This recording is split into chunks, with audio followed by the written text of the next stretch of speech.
You're listening to the Spandex Power Armour podcast. Somehow still sponsored by Toku Toy Store.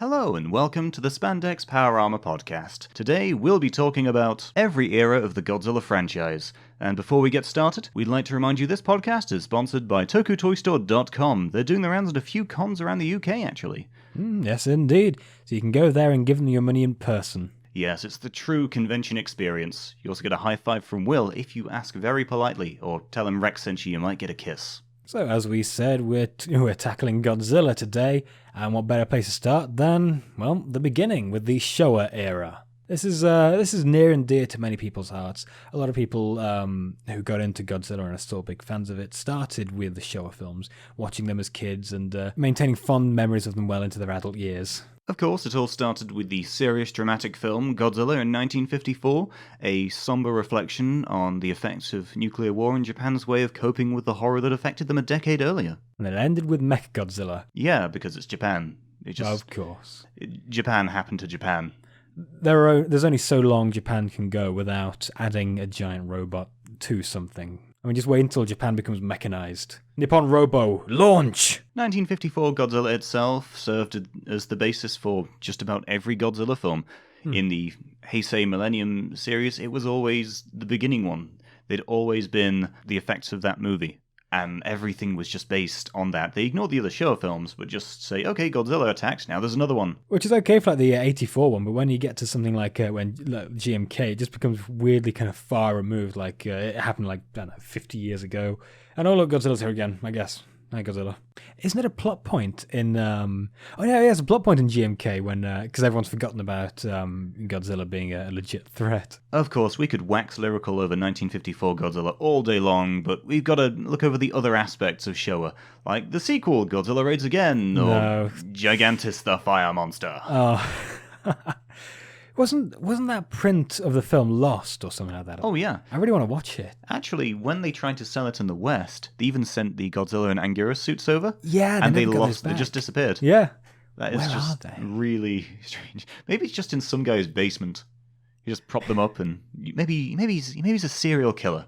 Puts the bodies in the monster suits. Yeah. This is going to be, I think, some sort of Five Nights at Freddy's style indie game that we'll have to make. Yeah, so our target audience is now 12-year-old kids on YouTube. Wait, hang on, we need to get some fidget spinners. Raids Again was a very big departure from what Godzilla was, the original Godzilla, because it added not only a new monster, but lightened the tone significantly. The only returning cast member, aside from Godzilla himself, was Professor Yamane, who popped in at the beginning and said, "It's a dinosaur, yo." Well, that's a load of banana oil. Yes, banana oil. That's a common phrase that everyone remembers and uses to this day. Still, it's a fairly clever method of dubbing that they did there. One thing I found interesting was because normally in kaiju films they shot it at a higher frame rate and they just slowed it down to a lower frame rate to make it appear as though the monsters were big and lumbering, but this didn't happen in Raids Again. No. They kept it at the normal speed, and it looked exactly how you think it would, with two blokes in heavy rubber slapping each other. Oh no, it wasn't even that. I can't remember which one it is, whether it's underclocking or overclocking, but they did the opposite. The director got the two mixed up. So instead of filming it with fewer frames to kind of make it look slower and more lumbering, well, they did the opposite. Great, they Benny Hilled it. Yeah, it really is. And, I mean, it's an effect, certainly. I don't much care for it, though. That's one of the reasons why I'm not too fond of Raids Again. I know, wait, it's Godzilla Raids Again, but every time they say banana oil, it just gets faster. Anyway, enough banana oil jokes. We could just make them all day long. After that was King Kong vs. Godzilla, the first colour Godzilla film and the first colour King Kong film. And if Raids Again was a departure, this one was completely in a different. It was camptacular. Yeah, I mean, this was mostly comedic. I mean, there's got that corporate exec who goes with the expedition. He's I think he might have been played by a comedian actually. One thing I like is that they try to stay away from the original Godzilla idea of him being a big green thing that breathes fire. In fact, no, he's sort of a charcoal grey-looking fella. The blue energy beam was just fantastic, in my opinion. It just seems so unique. Wasn't too fond of the Godzilla suit in that movie, though. I like the head sculpt for it. It's different to what we've got and different from a lot of heads. It's very reptilian. The eyes are more kind of mounted on the sides, that kind of thing. I like it. I mean, it's good compared to the old Muppet-looking ones from later on. Oh, man. But yeah, it's the Kong suit as well was... You had to be sewn into that. Like, there was no zips, there was nothing like that. You were actually sewn into it. Isn't that just how they used to execute people? Just sew them into the Kong suit, give them a few rounds in front of the camera, they'll eventually sweat to death. Under the spotlights. Honestly, I would not be surprised if someone actually died making a Godzilla film and they just hushed it up. Yep, I'm going to have to use this as a premise for an indie game or something. Kong is great. Introduced giant octopuses as well. Those were great. Oh, yeah. Didn't they use an actual live octopus and film it? Three. And according to legend, Subraya ate one died, and the other one was released. Well, I guess that's one lucky octopus. It's I like how they use it. They plop it down on the little miniature thing and just squirt it with air to make it move in different directions. Kind of cruel. Yeah, especially given how intelligent those things are. Yeah, well, we have changed a lot in cinema. Normally, it's just expensive CGI. They did use little kind of rubber plastic models as well for things, and stop motion for when it grabbed islanders. Ah, yes. Did they black up for those islanders? I swear they did. I'm sure they must have darkened their skin for that. Maybe they just found a bunch of Gangaros and just say, hey, put this grass skirt on. Yeah, that's what we should do. Just ship all the Gangaros off to their own island. Just let them deal with it. Oh, great. This has given me the idea for a Eurobeat album. I'll call it Gangaro Island. I don't know. I'm fond of Kong vs. Godzilla. It'll be definitely interesting to see where the remake draws for inspiration from and also differs from the original. As long as it actually shows them on the camera instead of just in the background, I'm happy. Yeah. And after that, we had something of an eco-adventure with Mothra vs. Godzilla. Oh, boy. And, of course, in later versions of the movie, there were always similar style things. So you've got great big egg revealed by natural disaster. Greedy executives want it for some reason. We can charge people to look at it. If I may go off on our first proper big tangent in this episode. Why? Why do they want these things?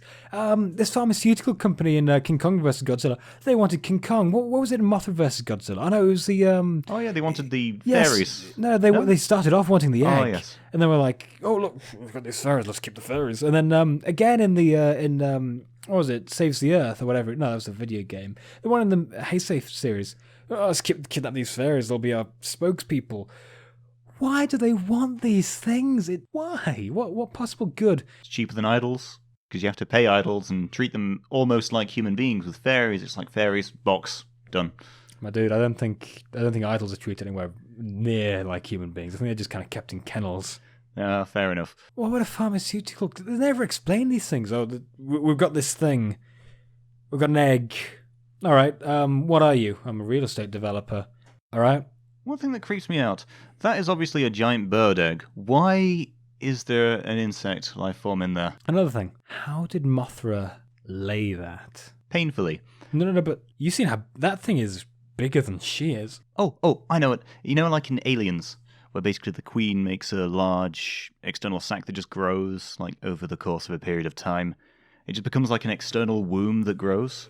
Okay. And after a period, she can then detach herself and... No. You're listening to the External Womb podcast. After that, we have Ghidorah, the three-headed monster, and that is one of my personal favorites of the Showa series. Actually, this is one of the few Showa films I haven't watched. Really? I swear, I've just never gotten around to it. My dude, I mean, it's one of the best. I mean, it's a great introduction for Ghidorah, and it kind of ties together another Toho monster movie, Rodan, as well. Oh, yeah, because they then started to... They were doing what Marvel did with the superheroes. I mean, the Universal monsters and Toho monsters, I think they were two of the first cinematic universes before cinematic universes were a thing. Yeah, there was no... Yamane never turned up in Rodan saying... Rodan, I'd like to talk to you about the Monsters Initiative or something like that, you know? It's introduces them like everyone's aware of these monsters. There are these weird phenomena. Someone goes around saying that she's from Venus or wherever. Then Mothra's saying, there's a thing coming, yo, we gotta go beat the thing. And then it's And it's nice because they introduce more of the monster's intellect in this. Oh, yes, you see him actually making decisions, forming alliances. And, of course, there's the appearance of Ghidorah, which is just beautiful. Seeing him materialize from that funky jewel-looking thing. And, no, that was Gigan. Ghidorah had the fire thing going on. Oh, the fire, yes. Yeah. You can tell I have not watched a Showa Godzilla film in ages. Oh, dude. I'm sorry, community. If in King of the Monsters, Ghidorah doesn't appear like that, I'm going to go track down whoever owns Legendary and burn their house down. Yeah, same. We'll all join you. If anyone wants to join us in the lynch mob after the new Godzilla movie comes out, you just give us a boop on Facebook and donate to our Kickstarter so we can afford all the pitchforks. Yeah, I'll make torches though. You get a free torch, Guy Fawkes mask of your choice. Oh no, those are the stretch goals. Oh yeah, stretch goals, Guy Fawkes masks. After that, then we start to give you ski masks and stuff to cover your identity. You get a bike lock, and yeah. Yeah, for £5 you get like a thank you. For £10 you get a hug. For £1,000 you get to actually join us on it. Oh, for £2,000 you get to keep one of the director's organs, like as a little present. Not the important ones. Though, not the important ones. You get to keep like a piece of skin. I guess skin's an organ, right? Yeah, actually, at most a chunk of the liver. You can feed it to your dog. Yeah, we get to keep the hearts, the kidneys, brain, liver. Well, most of the liver. We're keeping the bones too. We're gonna mount those. I think we've hit another tangent again. Anyway, this will be used against us in our trial. Aside from mutilating directors of movies that aren't even released yet, Ghidorah the Three-Headed Monster was great, but it was also followed by a sequel, Invasion of Astro Monster.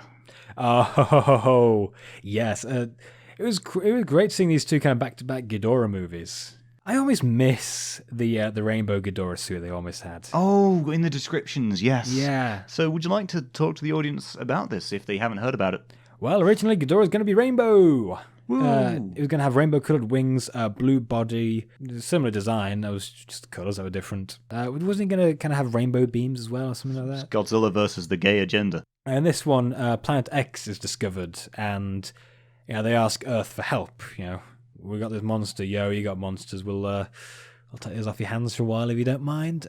So they send Rodan and Godzilla up to Planet X to fight their monster, which turns out to be Ghidorah. Wow, he really loves coming back, doesn't he? Yeah, in this, however, Ghidorah is somehow under the employ of the what do we call them? We call them Exilians. Yeah, let's go for Exilians. Ikususeijinu. I like Exilians. Yeah. No, they're under the employ of the Exilians, and it was all a ploy to get Godzilla and Rodan on their side as well, so they could go and mess up Earth, as you do. There was also a weird addition in this, in that they had an actual white person.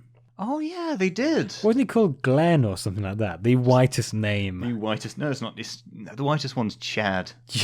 No, Chet. Chet. Ah, yes. Okay, if any of you out there are called Chet, please leave us a comment, because I've never seen anyone real called Chet. Plot twist, he's actually black. Black Chet. With the whitest name known to man. It will be Chet Kentington. Chet Kentington Smythe, the third. And he's from Harlem. Okay. Oh, God. You're listening to the Spandex Racial Tangent Podcast. Spandex Gentrification Podcast. This is now a real ale bar. Get out. Your community centre is being bulldozed. No, you can't have a dancing competition. Right, as you can tell, we sort of run out of things to talk about with the Ghidorah films. That's why we move on to Ebirah Horror of the Deep. But I rather enjoyed this one, actually. It was fairly generic in terms of monster films, because it's like, okay, stuck on island, exotic people, exotic monster. It doesn't feel like it was made for Godzilla. No. In fact, it was not. Really? It was going to be a Kong film, apparently. Actually, I see how that can work. That's so much more Kong. Honestly, I would rather it just be an Ebirah film. Oh, and the Godzilla suit in Ebirah was terrible. He looked like the Cookie Monster. Yeah, no, it's not the best suit. Ebirah had a great suit, though. Oh, that was fantastic. I don't think they changed much for the Final Wars Ebirah suit, because it was there. It was funky. It served its purpose. How is the Ebirah suit done? Because I swear it's just like on a person's upper torso with arms to it, and you got like his legs after that. Because it's definitely a guy in a suit. Oh, it's got to be something very, very basic. Yeah, but I don't think like the whole guy's in there. I swear it's just like a upper body thing with his arms. Well, yeah, the water they stick him in is like 15 feet deep. He's got to keep paddling. What do you mean, you shallow water? This is the ocean we're talking about. Japanese Stanley Kubrick only films in the ocean on location. At this point, you can see the change in the Showa franchise. After Mothra vs. Godzilla, Godzilla became more of a hero. He had more of a positive role. He was the one saving people from the monsters. He was the one doing everything and just either acting as a force of nature or intentionally going out and saving people.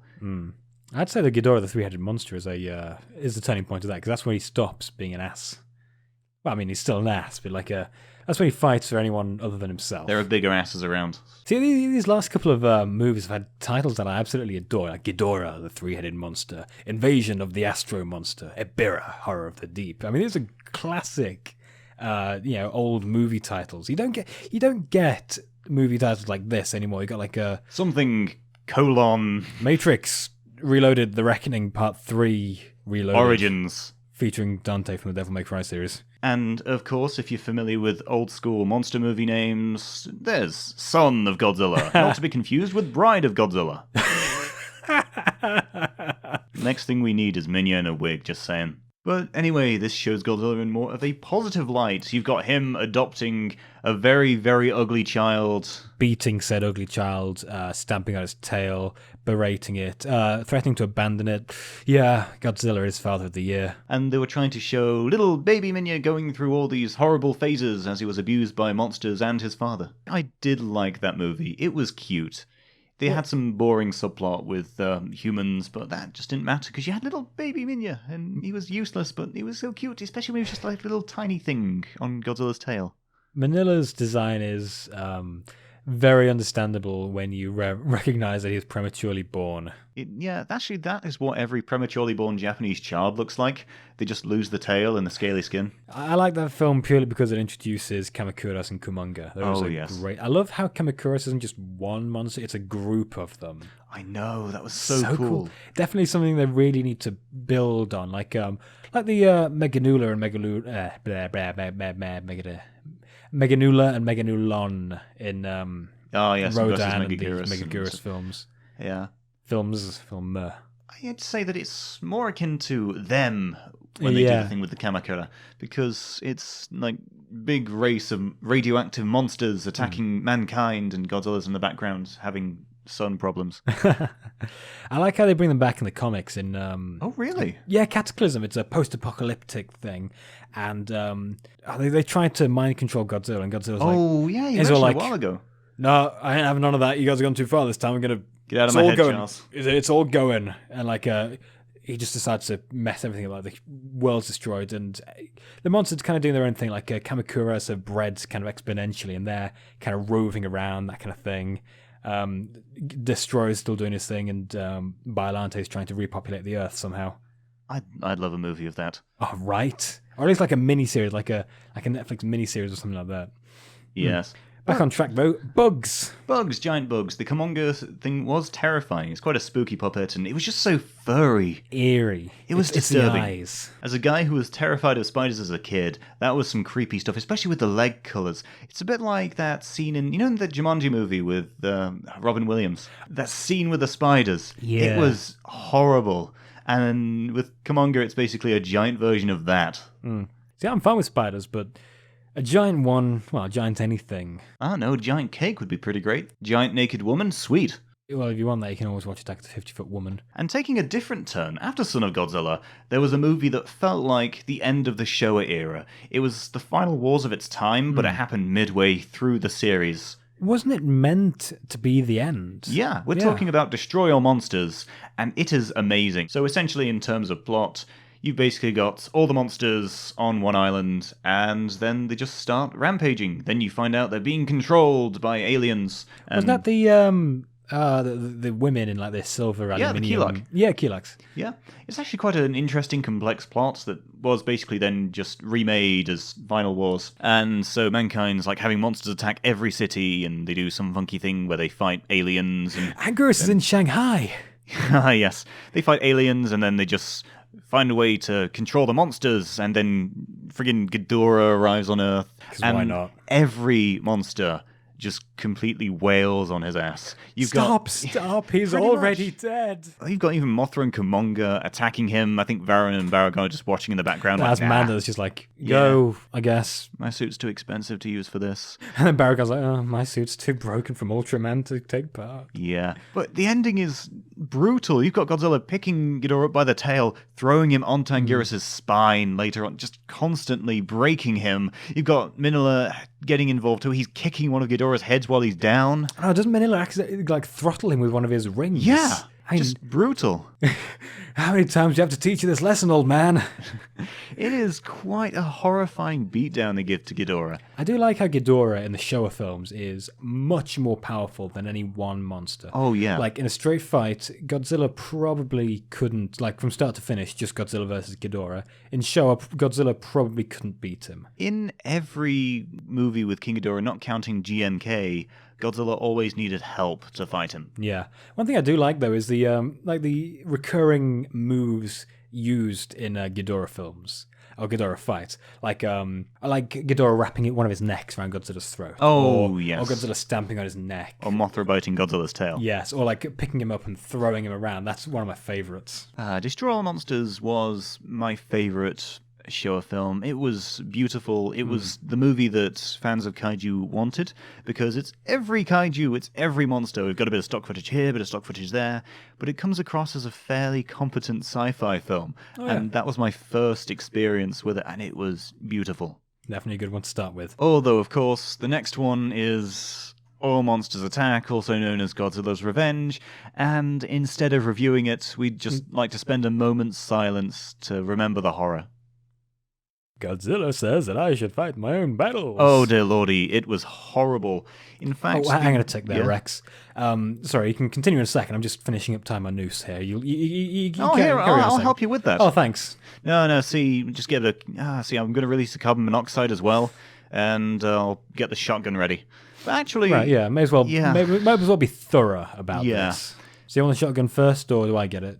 Yeah, you get it. Sorry, I just don't like it when it's all bloody. I'll write the suicide note. Yeah. So anyway, Godzilla's Revenge / All Monsters Attack is basically about the Godzilla franchise existing in the mind of one boy. It's like how in Saint Elsewhere, where everything happened in the mind of an autistic kid. And so this boy, Ichiro, not Kenny surprisingly, retreats into this fantasy world because he's bullied at school and his parents neglect him. He's a Kiba Ranger. Yeah, it's a Kiba Ranger. This is just a very, very young... Nobuo. Yes.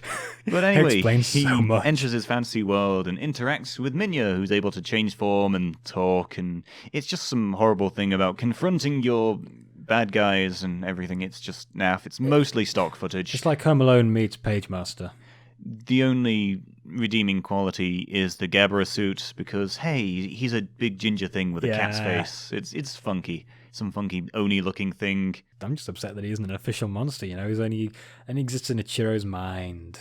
Yes, maybe we all exist in Ichiro's mind. I keep saying that the sub is better than the dub, because I grew up on subs for a lot of Godzilla films, and I actually showed you the sub a few weeks ago.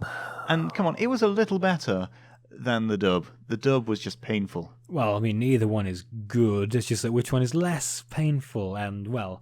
You don't have to put it with Manila's weird Barney voice in the sub, so that's the one I go for. Woo! And, God, it was just a mad mess of stock footage. It was like the episodes in Star Trek where they need to save money.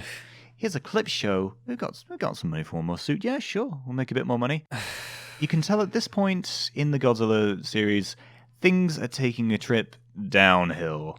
And in terms of quality, well, it's got some iconic monsters later on, but in terms of quality, it's going down. And that's quite prevalent in Godzilla vs. Hedorah.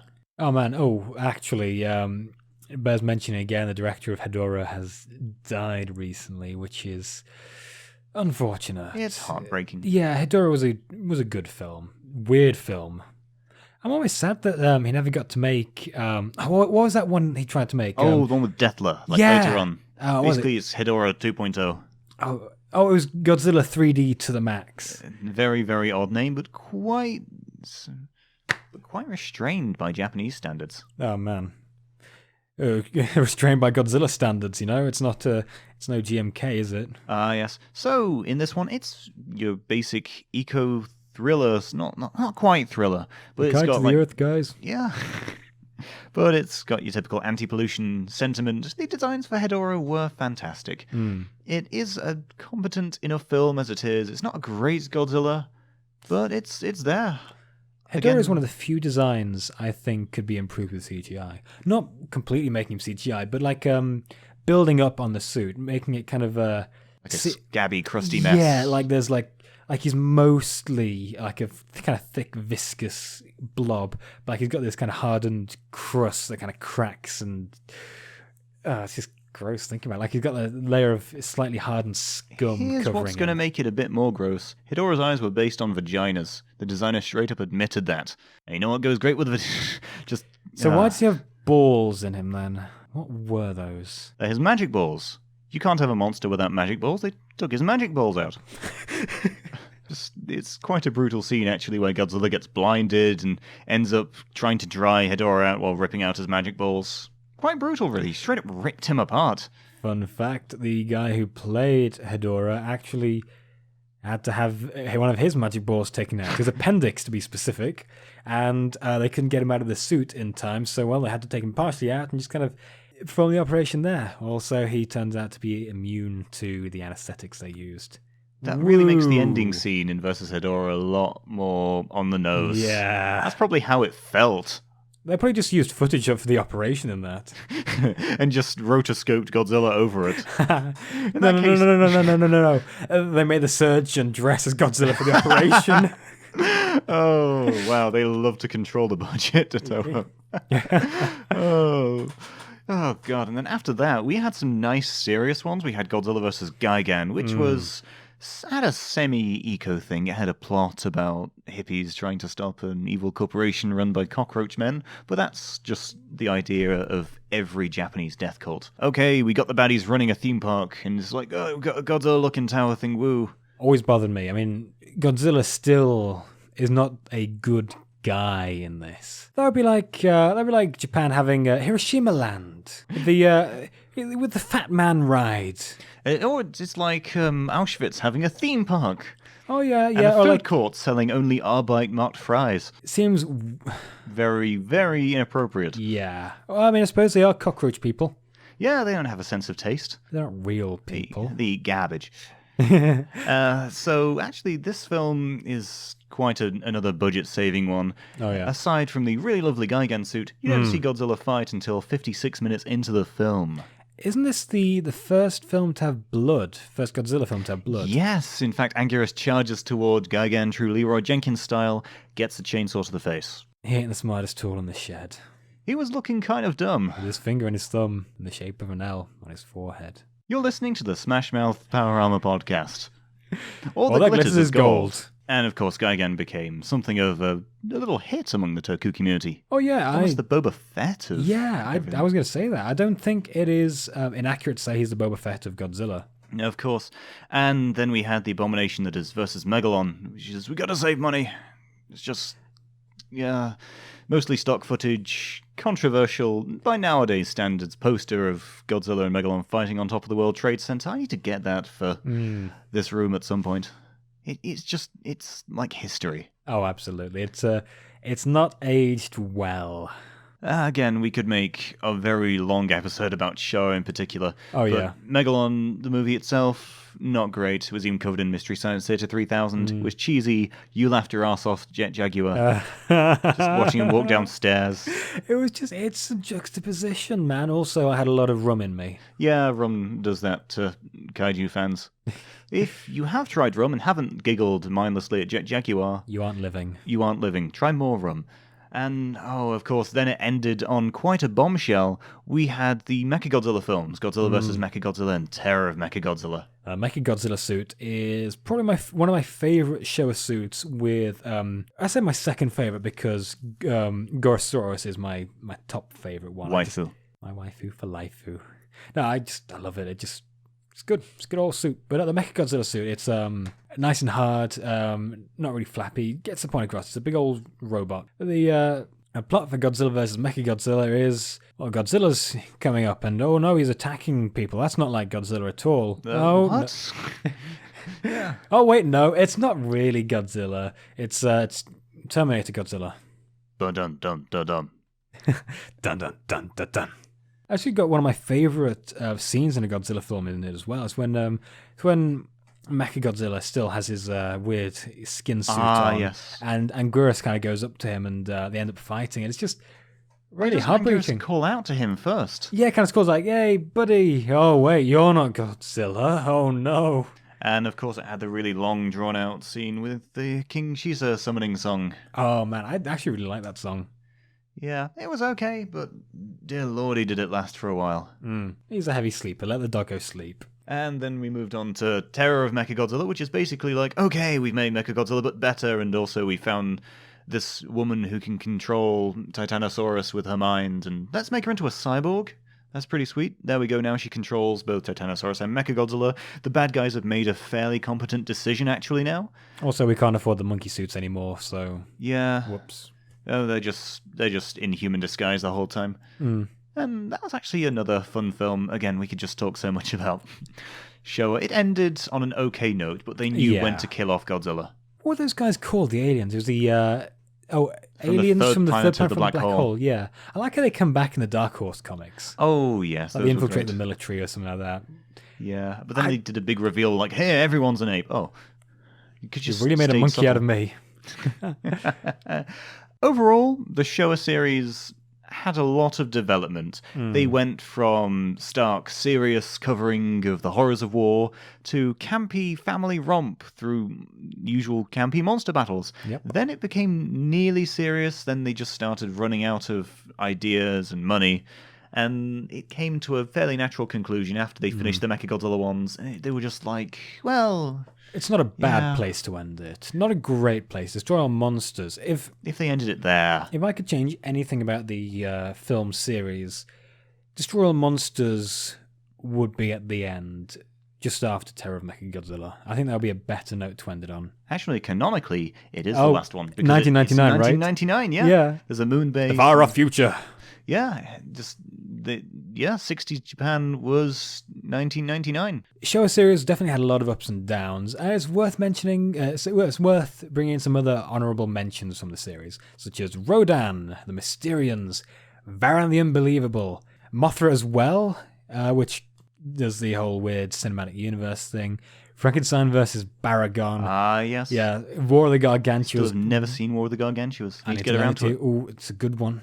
Atragon, Matango, one I really want to watch. Oh, that is a proper horror film. Yeah, I want to see Matango. That is very spooky. The Gora, King Kong Escapes, which is... I think Doctor Who in that is played by the same guy who plays Dr. Shinigami in Kamen Rider. And don't forget, last but not least, Space Amoeba. Oh. Which then introduced things that were like referenced in the Millennium series. Yeah, like, what was it? Camebus. Yes. Yeah. But anyway, back on topic. We sure love our tangents here. What would be your favourite Showa Godzilla film?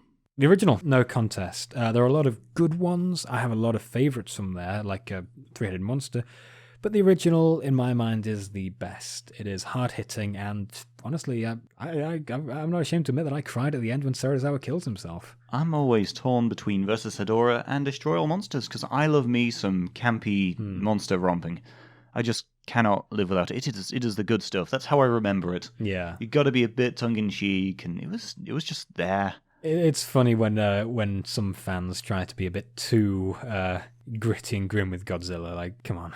We then move on to the Heisei era of Godzilla, and even though there was only a 9-year difference between Terror of Mechagodzilla and the Return of Godzilla, there are a lot of changes. Boy, yeah. It took me ages to work out how to pronounce Heisei. I always thought it was Heisei. Yeah, right. I had no idea until I heard an actual Japanese person say it. Good lord. Yeah. Took us a while to learn about Japan. Oh, there's Japan. I thought everyone spoke in an American transatlantic accent. Yeah. Japan still exists. Japan still exists? Well, that was a myth. Wow. Actually, it's like in really ancient human history when people thought China was a myth. It isn't? Yeah, I know. Wow. Donald Trump was actually around at that time. That's why he's so fascinated by China. He was a China skeptic. Yes, indeed. It is the midpoint of the Japanese Godzilla series. It's an interesting one. It took a darker turn than Showa. You know what would be better than a grey Godzilla? A black Godzilla. That's right. They tried to make it a lot more dark, a lot more serious. The Return of Godzilla was more a retelling of the 1954 one, but of course they added some 80s flair into it. They had, and if you watch the American version, Dr. Oh, Pepper. God, yeah. Yeah. Hey Rex. You know what I think of when I think of Godzilla? What, Ranger? A nice, refreshing can of Dr. Pepper. Okay, so let's see the brands we've covered in this podcast so far over its history. Krispy Kreme, Dr. Pepper, Jason David Frank brand. He should like do sell hot sausages. dogs. Yeah, Jason David Franks. Frankfurters. Jason David Franks. Yes. No, but then he'd be bought out by Saban, and it'd be Saban's Jason David Franks. But anyway, tangent time.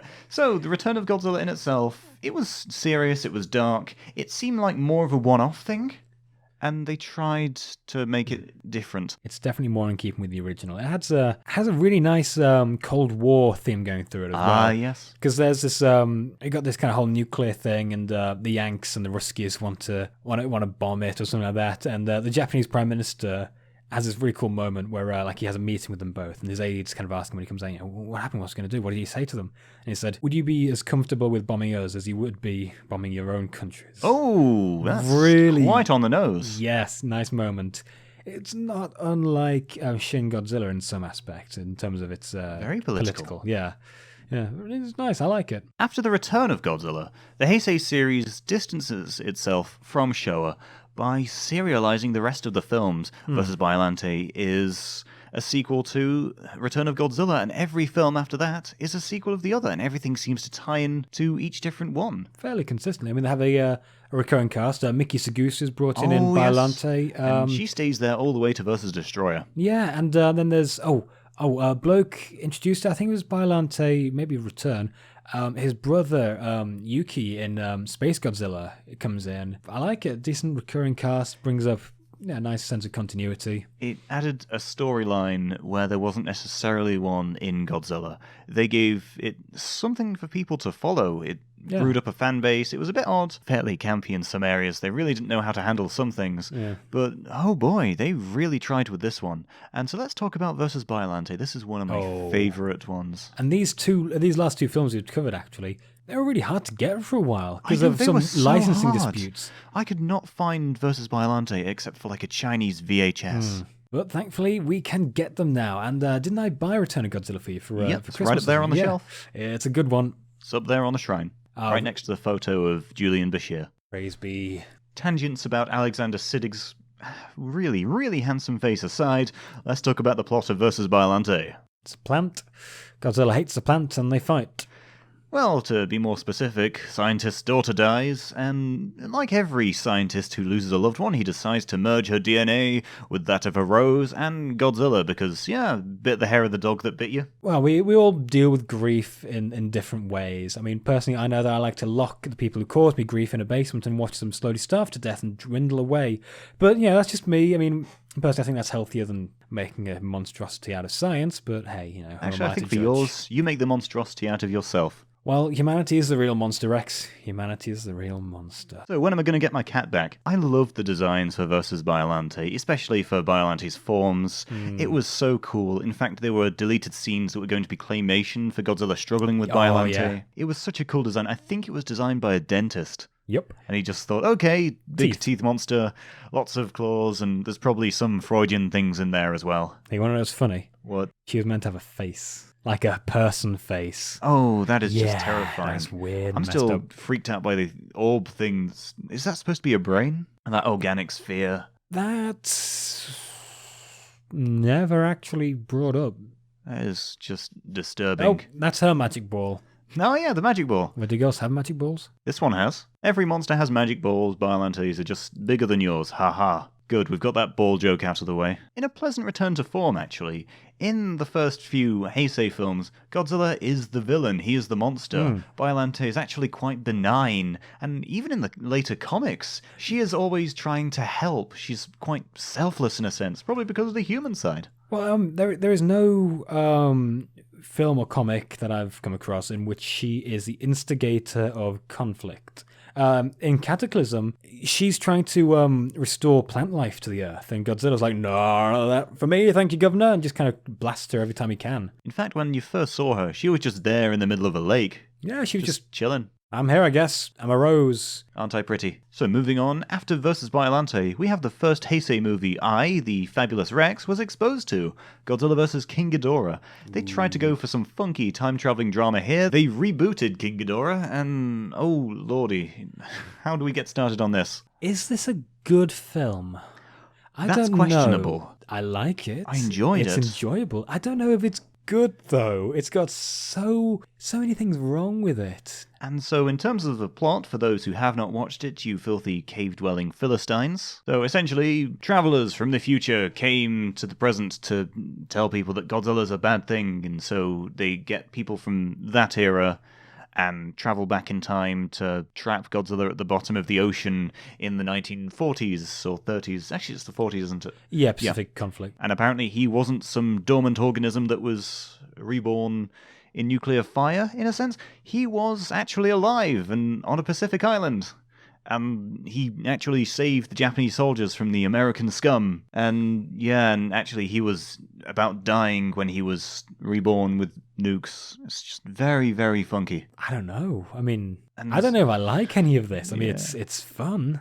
It's weird that I don't think he actually intentionally saves the soldiers either. He's just like, "Oi, mush, you're starting stuff. Leave." Hippity hoppity, this island's my property. Oh, remember that when the future ship kind of lands at night? Oh, why didn't you tell your son about this, Major Spielberg? Ah, yes. So anyway, after the English teachers from the future trap Godzilla at the bottom of the ocean for some really weird reason, instead of just killing him, they then leave behind 3 Furbies, who then later merge from the nukes and become King Ghidorah. Well, didn't you know that's the 4th rule of the Mogwai? Don't feed them after midnight, don't get them wet, don't expose them to bright light, don't leave 3 of them on an island where nukes are going to be dropped.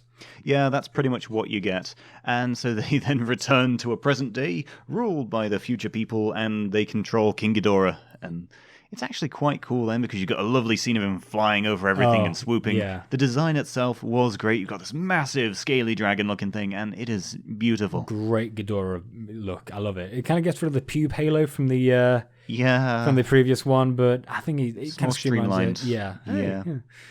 One thing that really bothers me though about the time travel in this, they go back to the present, right? And it's exactly where they left off. You know, everyone remembers Godzilla. No one knows where Ghidorah is, and yet Ghidorah should have been there since like the 40s. Maybe there's a paradox machine. It's like you're going into Doctor Who territory there. It's like, okay, it's Doctor Who meets the Terminator. Actually, that's the best way to sum this episode up. Doctor Who meets the Terminator. Yeah, I mean, M11 does have that old Terminator thing he's got going on there. And among the future people, there is one Japanese lady called Emmy, and she's somehow able to telepathically connect to Godzilla and sort of sense him still dormant at the bottom of the ocean, not dead or drowned or anything, just in, like, weak and little. And so what do? They send a nuclear submarine to Godzilla so he can destroy it, be exposed to the radiation. Not only that. It's a privately owned nuclear submarine as well. Yeah, it's the libertarian dream. Libertarian dream. And of course, this not only returns Godzilla to the present, but also makes him bigger and nastier. Yep. As in, he's got a bigger suit, he's got a more animalistic design, his roar has a proper growl at the end as well. The side effect of nukes is it turns you into an asshole. Yeah, look what it did to Gino. And the fight scene itself is pretty interesting. You've got Godzilla actually, having the usual strangling thing happening. And again, what we said before, he never manages to win on his own. In this case, the humans destroyed the control device. And so Ghidorah was quite vulnerable after that. Oh, it has a pretty brutal fight thing. Like when Ghidorah's trying to fly away, he just kind of shoots his wings out. Oh, God, yeah. Like knocks out the center head. And it's just nasty. And they actually find him on the bottom of the ocean in the future, it's revealed. He's still barely alive. And so at this point, Godzilla is just now getting really, really angry because they realized, hey, by bringing Godzilla back, he's going to kind of kill everything. So, of course, it follows that you concoct a plan to let Ghidorah lay there for a couple of centuries. and then use future technology to cyborg him up. Yeah, it's a very Japanese thing. Okay, we've got this corpse, we're sure it's going to stay preserved. Let's make an undead cyborg out of it and control it from like a cyborg center head. Unfortunately, we didn't have Tiny Ferris to tell us this was a bad idea. Yeah. Oh, that Mecha King Ghidorah was a fantastic design, though, and you had Emmy piloting it. It was sort of a precursor to the Kiryu thing, because you had quite a strong female protagonist. Just owning it. And even then she sacrifices herself at the end. Yeah, and M11 is in Mecha King Ghidorah as well. She puts his little program disc into the console. Yeah. I wondered what that was. Yeah. Wow. I really would have loved to have a remake of that. Mecha King Ghidorah was such a great design. Yeah, I think Godzilla vs. King Ghidorah, the Heisei version, is a film definitely worth remaking. It's not a great film in itself, but it's well known. Has great potential. Yes. Really has some creases that need ironing out. You can make a really great time travel movie out of it. Like if they return to the future, to the present, and it's like this horrifying kind of hellscape ruled over by Ghidorah. And like the future guys are still kind of hiding out there, and we messed up, we made a mistake. It was a fun film. It's what got me into kaiju properly, and oh boy, memories, so many memories. Next up, we have Eco Warriors. It's Godzilla vs. Mothra. Again! Oh boy. We start off with Hokkaido Jones and the Temple of Styrofoam. It's the start of Indiana Jones. He's stealing a relic and escapes only to be accosted by natives. I guess they wanted to cash in on some of that sweet Indiana Jones money. It was a very, very odd first scene. And it was basically a retelling of Mothra vs. Godzilla, but on a bigger budget. And with an edgy OC in it as well. Oh, yeah. We got ourselves some Batra. Really, really cool design. Loved the lava. And just sad it didn't have much time. And why has it been adopted as like the Shadow the Hedgehog of the Godzilla community? Man. Nothing personnel, kid. Teleports behind you. Oh, it's because he's black and red. Yeah, he's black and red and spiky. And yeah, actually I've got a plushie of Lava Batra. He is the cutest. Have you seen the what the suit looks like? Oh, yeah. It's what I speculated the Abira one is like. It's this bloke with his bloke legs dangling out of a Batra suit. It's hilarious. The full body one was quite nice. I think it was more of a puppet there. Oh, but yeah. That was so good. I do love how he's more kind of edgy. Kind of like his carapace is hard and spiky and stuff like that, whereas Mothra is kind of fluffy and nice. I don't like the chicken feet Mothra has in this, though. Yeah. I find that everything Godzilla does in the Heisei series, even in this film, he's always the bad guy, but there is always a greater evil going on that he has to fight. I'd agree with you, except in two places. I mean, overall, you're right, but like in Mechagodzilla in this one, he is the greater evil. It's Batra that takes that place, because Batra starts off as being an asshole, and then Mothra's like, my dude's going to destroy everything, so you want to stop being an ass? Batra is just the Earth's way of cleansing itself violently. Batra is like an eco-terrorist. He's very extreme in his measures, but he's not above compromising and developing, which I like. I wish I had more of Batra. It's amazing how much personality you can give to a puppet. But enough about Theresa May. It was okay in itself. It introduced Miki Sagusa as your typical psychic who can sense monsters and everything. Less of a civilian role, actually. Yeah, after her first appearance, she starts being a bit more official. She joins G-Force in Space Godzilla. It's very weird. Yeah. But it sort of makes sense. Versus Mothra, it's a retelling of Mothra versus Godzilla. What's to hate about it? It's okay. It's a bit more family-friendly than what you'd expect. I like the more mystical elements they add to Mothra's lore definitely. as well. I really like Mothra as being a mystical deity. It also had one of the best designs for Mothra. The Heisei designs are always often the best for things. See, I disagree. I'm not too fond of Heisei Mothra. I think she's a bit too kiddie. I mean, she suits the She's a big fluffy thing. How can you hate the big fluffy things? I don't hate her. She's not my favourite is all. Well, what's next? You go say GMK Mothra is the best. Here's a translucent wasp. You know, it insults me that you'd even consider saying that to me. So anyway, we then move on to Godzilla vs. Mechagodzilla 2. Interestingly enough, they really keep on the sequelitis thing. Oh boy. They build Mechagodzilla out of the remains of King Ghidorah. I think we mentioned this once in previous casts. It's like, okay, that attempt failed. Let's build a slightly worse thing out of the remains of that thing. Oh, it gets even worse in the manga version of Space Godzilla. Moguera's meant to be is more powerful, and in Godzilla vs. Destroy, they have two Mogueras made from the original Moguera. The sub-Mogueras. Yeah. And so anyway, Mechagodzilla 2 introduced Rodan again, and they really tried to add a full plot to this movie. It even introduced Baby Godzilla. Oh man, that is one of my favorite Heisei suits. It's really good, the little Baby Godzilla thing. Looked like a tiny crack addict. It's great. It's like little Lindsay Lohan. I don't see how that's cute. At this point, I really started to enjoy the soundtracks for the Godzilla films because they definitely added more of a theme to it. Like for the one for this movie, it was some big, slow brass thing. It definitely said, Godzilla, bad, big baddie. I think the Godzilla films are really underrated in terms of soundtrack. Akira Ifukube really did some great stuff. It was amazing. Some of the themes were so emotional. Oh, yeah. Like that weird kind of harp thing that plays when Godzilla surfaces in... yeah. That is... because it's often accompanied by the main theme as well. Yeah. It's just so surreal. Lovely. And, yeah... versus Mechagodzilla 2... not my favorite Heisei movie. It's okay for what it's worth. It just feels like Iron Man 2 for me. It's bridging the gap between competent films. Pretty weak fights as well. Beam spam. Yeah, you don't really see any decent punching action. Of course, there's just, here, have a Rodan puppet. I've never been fond of Rodan puppets. But then later on, we had Godzilla vs. Space Godzilla, and it was, well, not a good film. Not particularly good, but oh dear crikey, Space Godzilla was fantastic. It's a guilty pleasure. And at this point, the forces of man are like, okay, we're kind of having to deal with our Godzilla problem. He's on this island. What if we try and control him? Boom, attach an antenna or something, and then just have Miki tell him what to do. That doesn't quite go well. That worked, didn't it? Yeah, at least it's not what happened in Cataclysm. What was Yuki doing there? Like, was he... I think he was officially there, but he'd been there for like months. What was he meant to be doing there?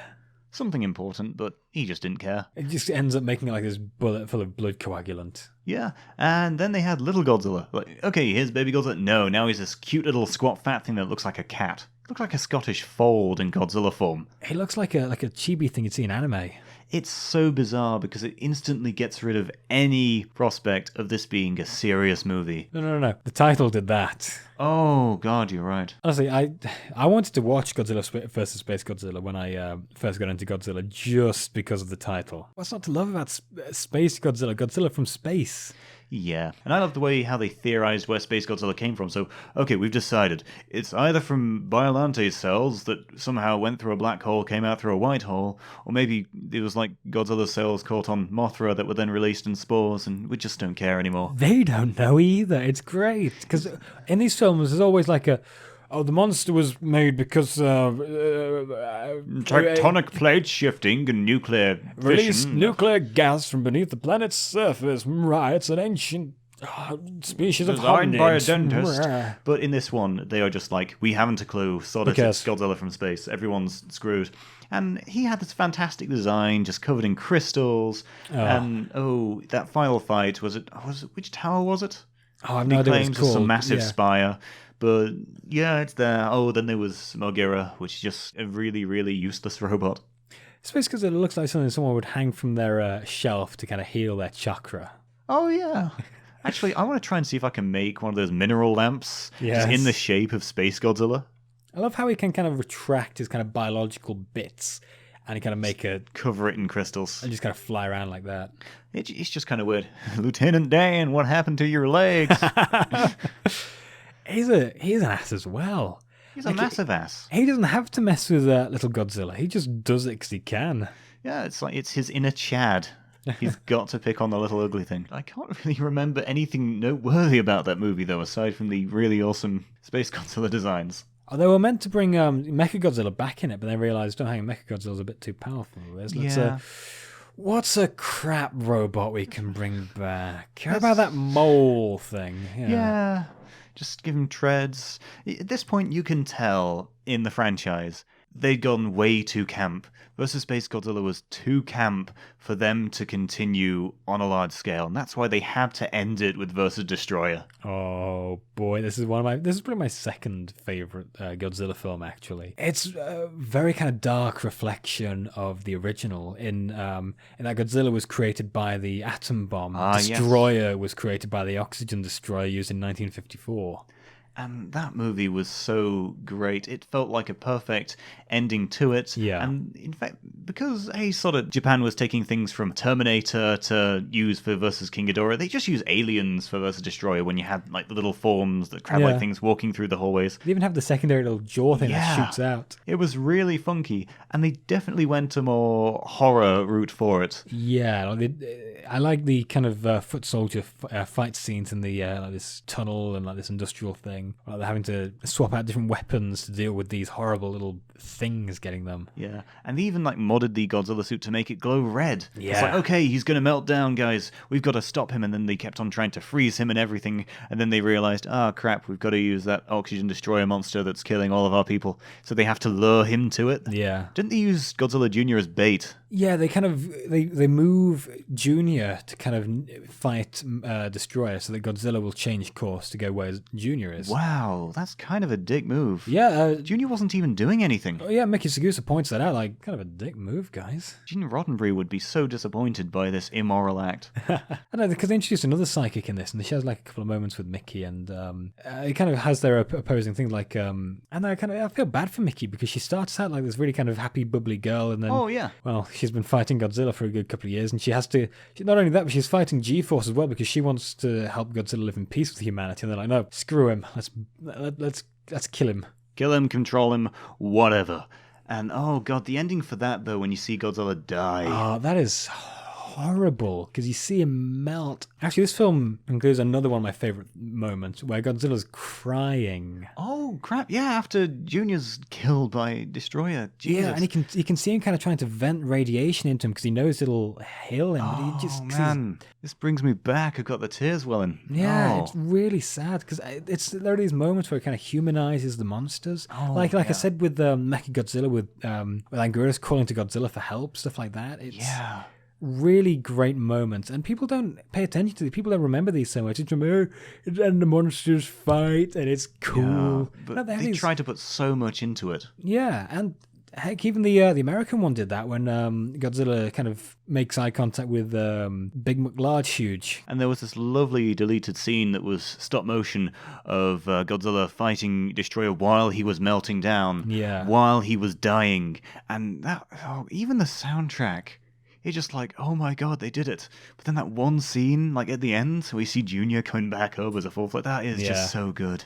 I think, wasn't this the last one that Ifukube scored? I think it is the last one he scored, yeah. The woman from Yamane's daughter from 1954 came back in it as well. Oh, really? The one who cooked Sarazawa with the boat bloke. Man. Yeah. Versus Destroyer was a great goodbye to the Godzilla series. Of course, we know that only a few years later it would be rebooted, but to the public, it seemed like, wow, they've gone through the paces.